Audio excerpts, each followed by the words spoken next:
이 대선은 끝났고요. 그런데 대선 때 후보들 진영에서 특히 그 민주당 쪽에서 제기했던 그 기초의회 그 중대 선거구제 도입 이런 거 위해서 그 여야 정치 개혁 논의 이게 진행되고 있을까요? 잘 이거를 정개특위 정치개혁특별위원회 국민의힘 측 간사인 조혜진 의원에게 듣겠습니다. 직접 스튜디오에 나오셨습니다. 안녕하십니까? 예, 반갑습니다. 조혜진입니다. 반갑습니다.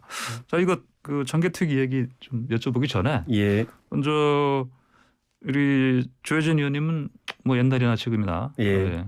MB 예. 진정한 MB면 예, 그런 얘기 들으시는데 예. 그건 인정하시죠? 예. MB 직계입니다, 저는. 예.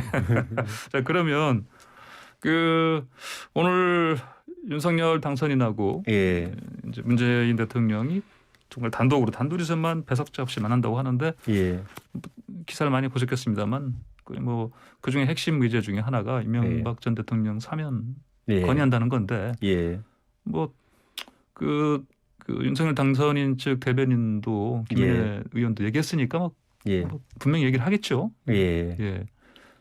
이거 뭐 계속해서 그 조혜진 의원께서는 사면해야 된다 이런 말씀하셨거든요. 예. 예. 또 지금 상황에서 또 다른 이유가 생겼을까요? 사면해야 되는 이유? 아니면 뭐? 뭐 특별한 다른 이유는 예. 없을 것 같고요. 예. 뭐 그 진작에 됐어야 될 일인데 네. 좀 늦어진 감이 있어서 빨리 매듭이 지어졌으면 좋겠다는 생각이고요. 예.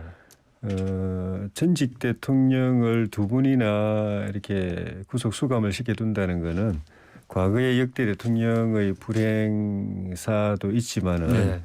우리 현 정사의 큰 그 상처고 국민들에게도 네. 국민 통합에도 바람직하지 않은 것이고 과거의 전두환 노태우 대통령의 경우는 뭐 내란죄 또 네. 정치 부패, 권력형 비리 이런 것 때문에도 구속이 됐는데도 불구하고 한 2년 정도 예. 수감 생활하고는 사면됐습니다. 네. 또 그에 비하면은 두 분 다 지금 횟수로 5년, 네. 만 4년 넘겨가면서 구속되어 있다는 거. 그래가 이제 박근혜 전 대통령은 이제 그 가석방이 되셨지만은 굉장히 좀 문재인 대통령 당사자인 문 대통령에게도 큰 부담이 됐을 겁니다. 네. 그러니까 작년에 초에 그 당시 이낙연 당대표가 네. 두 분의 사면 거론을 했었고 문 대통령도 아마 그런 고민을 했다고 저는 그 당시 생각을 했었는데 그 뒤에 못하고 있다가 선거 앞두고 박근혜 전 대통령만 일단 이제 수감해서 푸른 상태고 네. 반쪽 해결이 된 거죠. 퇴임하시기 전에 다 해결하고 가시는 게 결자 해지가 되지 않겠는가 하는 생각입니다. 자, 그러면 지금 그 이전 대통령의 지금 연세 나이가 82, 그 정도 잘 알고 기억하는데 우리 나이로 82이죠. 41년생이시기 때문에. 그러면은 뭐 건강이나 그런 건 어떻습니까?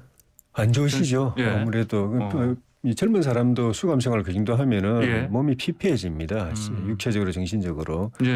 그런데다가 이명박 전 대통령은 연세도 80이 넘으셨고 어릴 때부터 지병이 있습니다. 호흡기 계통에서 평생을 알아온 관리 치료받아온 지병이 있으십니다. 그게 수감 생활을 하면서 더 악화돼서 아주 위험한 상태로까지 가면 잠시 나와서 병원에서 또 임시로 치료받고 다시 또 들어가시고 하는데 그걸로는 이건 치료는 안 되는 거기 때문에 여러 사람들이 주변에서 걱정을 많이 하고 있습니다.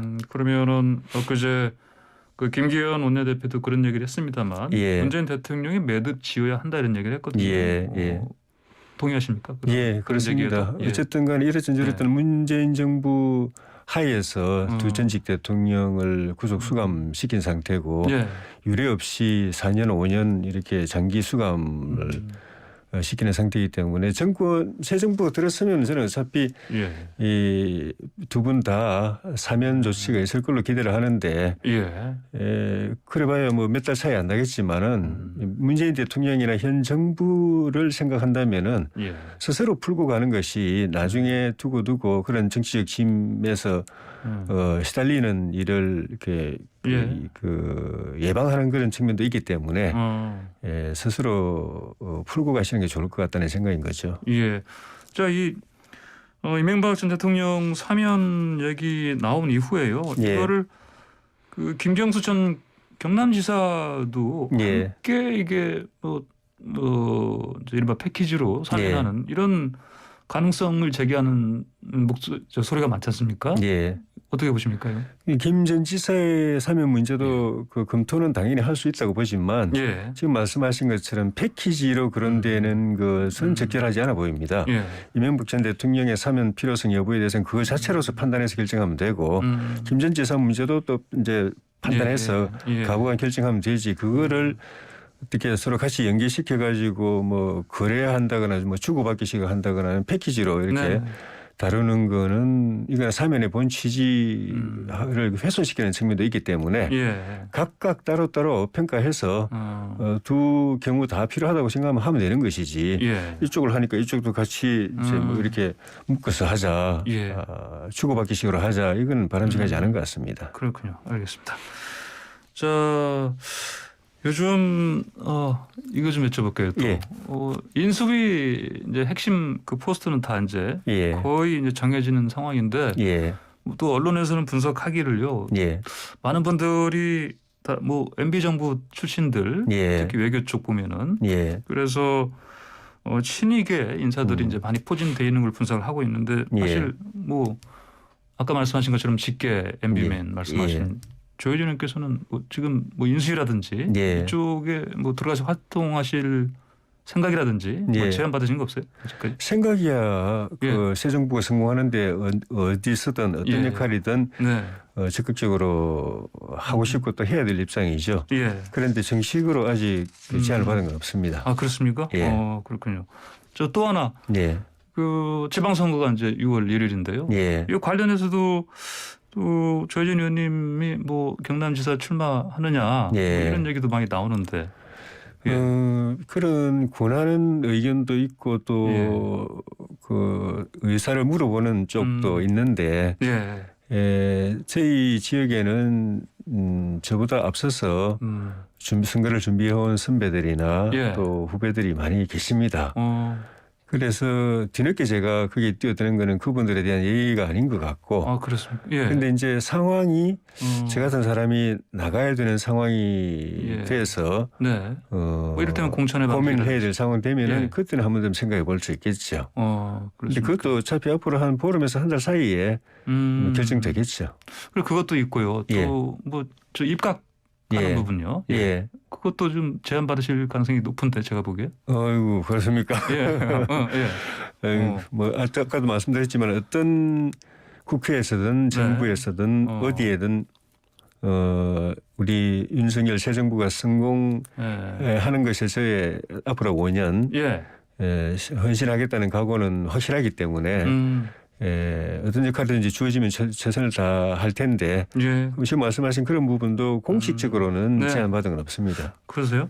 그런데 이제 저희 출발사였지만 오랫동안 고정권 하셨는데 다음 주부터 당분간은 출연 힘드시다고 하시길래 왜 그러신 건지 그런 당분간 힘들다기보다도 이제 제가 지금까지는 제가 이제 국회 교육위원장으로서 일하고 국회 징계특위 또 간사 겸 소위원장으로서 일을 충실히 해왔는데 저에게 또 다른 역할이 주어질는지 또는 다른 진로가 열릴는지 그런 것들이 앞으로 뭐 한두 주 사이에 결정될 거기 때문에 이제 출연 여부는 그 이후에 결정하는 게 맞다. 아, 그렇습니다. 그렇게 생각해서 말씀드렸던 겁니다. 그렇군요.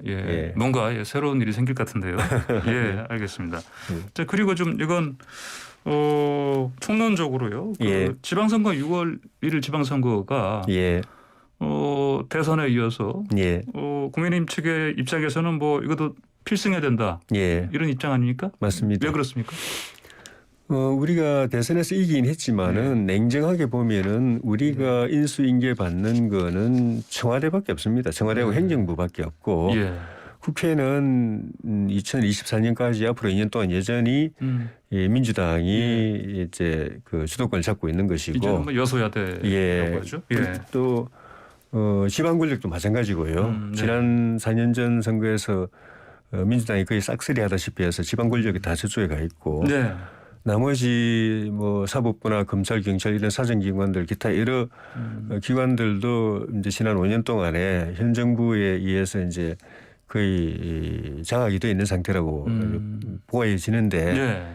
그러니까 대통령이 취임하시더라도 어떻게 보면 그런 반대 세력에 의해서 둘러싸인 상황에서 취임하셔야 되는 상황이죠. 그렇기 때문에 초기에 정권 국정 운영 과제에 성과를 내야 된다는 입장에서 보면은 환경이 굉장히 안 좋습니다. 네.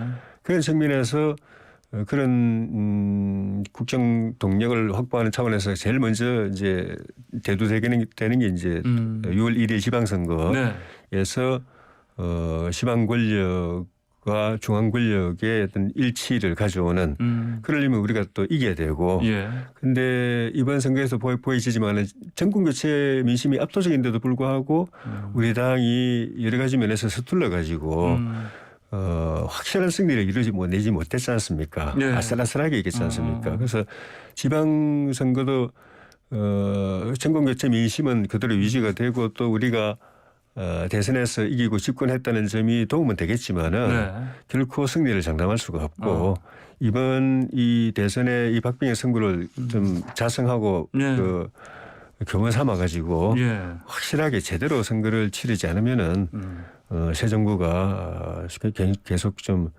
어려운 험로를 걸을 수도 있겠다는 그런 생각이 듭니다. 알겠습니다.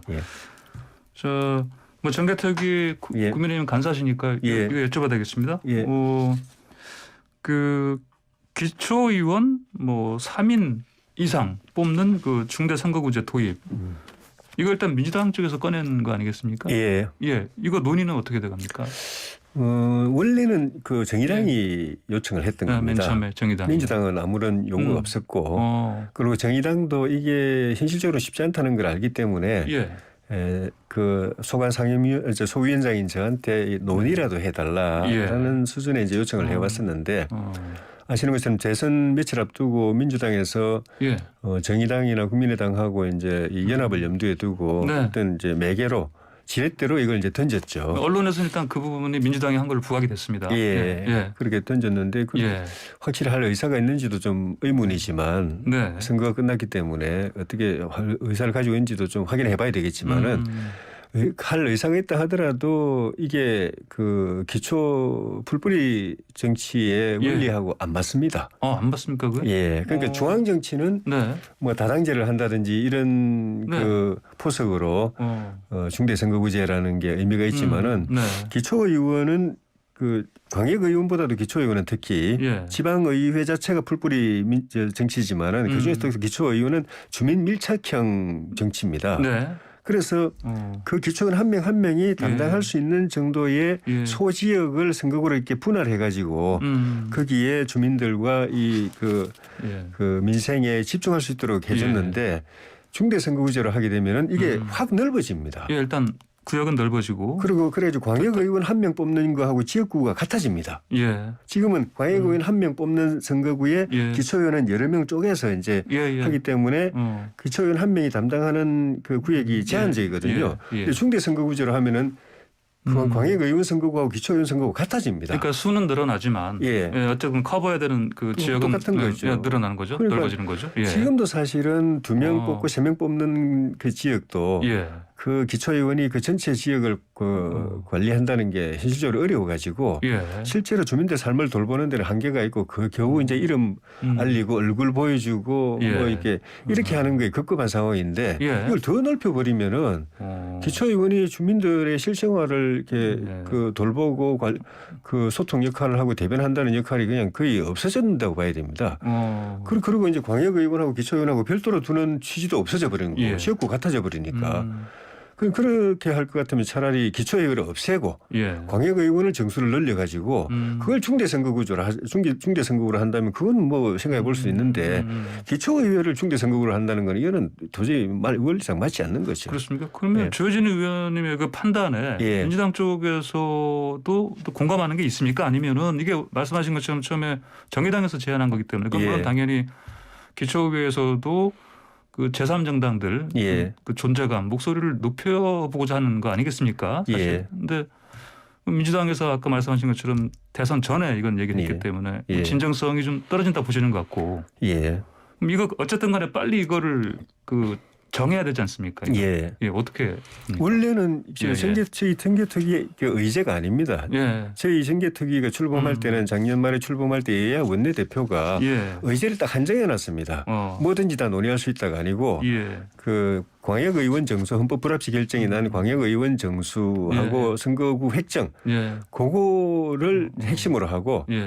그거 하고 그다음에는 이제 그 피선거 연령을 갖다가 예. 24세 18세로 낮추는 거 네. 그 두 가지로 한정하고 추가로 더 다룰 의제는 여야 간사끼리 협의해서 결정해야 된다라고 예. 했는데 이제 간사가 뭐 독자적으로 하는 게 아니고 원내 지도부하고 네네. 상의해서 하는 거기 때문에 결국은 여야 원내 지도부가 예. 합의를 해야 새로운 안건을 올릴 수가 있습니다. 네. 그러니까 이 안건은 아예 그 대상에서 배제되어 있는 거죠. 먼저 이걸 올리려고 하면은 여야 지도부가 먼저 예. 안건 합의를 해야 됩니다. 네. 그것도 안 이루어져 있는 상태에서 대선 때 갑자기 불쑥 이제 던진 거죠. 그래요? 근데 어쨌든 예. 현재 그 지방에 있는 그 기초의회 그 출마하시는 분들은 예. 이거 어떻게 되나 지금 기다리고 있는 상황은 예. 맞아요 보니까. 맞습니다. 예. 그런데 그런데 그보다 더 급한 게 이제 광역의원 네. 그 정수 조정하고 네네. 선거구 획정인데 광역의회에 출마하려는 분들이 지금 예. 더 다급한 마음을 기다리고 있거든요. 예. 왜냐하면 그 선거구제 이거는 만약에 그 개정이 안 이루어지면 현행대로 치르면 되는 거지만은 예. 광역의회는 이거는 헌법 불합치에 의해서 이게 예. 그 선거구가 지금 없는 상태입니다. 이걸 빨리 확정을 안 하면 지방선거 자체가 없어집니다. 그럼 그 논의는 지금 어떻게 돼갑니까? 예? 그 논의는 어떻게 돼갑니까? 그걸 그 대선 전에 여야 간에 이제 의견 접근이 이루어진 안이 있었습니다. 네. 근데 그때 민주당에서 대선 전에 이거 처리하는 건 좀 부담스럽다. 그 대선 이후로 처리하자고 해서 미뤘는데 예. 대선 끝나자마자 다른 안을 또 제시를 해버려 가지고 지금 원점에서 다시 논의하자는 그런 게 돼 가지고 지금 굉장히 지금 그럼 이거요. 고민스러운 이거 상황입니다. 시간이 얼마 안 남아서 예. 그 이성정당 창당 방지 법안요. 예. 이건 어떻게 되는 거예요? 그거는 제일 이해 당사자가 정의당인데 예. 정의당이 여러 차례 저한테 이야기한 게 네. 얘는 법 만들어 봐야 결국 여야가 마음만 먹으면 또 다른 꼼수를 예. 또 쓰게 돼 있기 때문에 네. 법 만드는 건 의미가 없고 여야 같이 공히 국민 앞에 나서서 위성정당 안 만들겠다고 공개적으로 정치 선언을 해라. 대국민 선언을 해달라고 정의당이 저한테 요청을 했습니다. 아 그렇습니까? 예. 언제쯤에? 벌써 예. 기회 있을 때마다 두세 차례 예. 작년 말부터 예. 올해까지 두세 차례 저한테 와서 예. 요 의제만 나오면은 정의당은 법이 중요한 게 아니다. 법 만들어도 네. 또 꼼수 또 쓸 거다. 그러니까 국민들 앞에 약속을 해라. 예. 위성정당 안 그러겠다고 예. 여야 거대 양당이 약속해달라. 그게 확실한 방법이다라고 저한테 이야기를 했었습니다. 알겠습니다. 예. 오늘 조혜진 의원과 얘기 나눌 시간이 다 됐네요. 예. 말씀 잘 들었습니다. 감사합니다. 예. 고맙습니다. 네.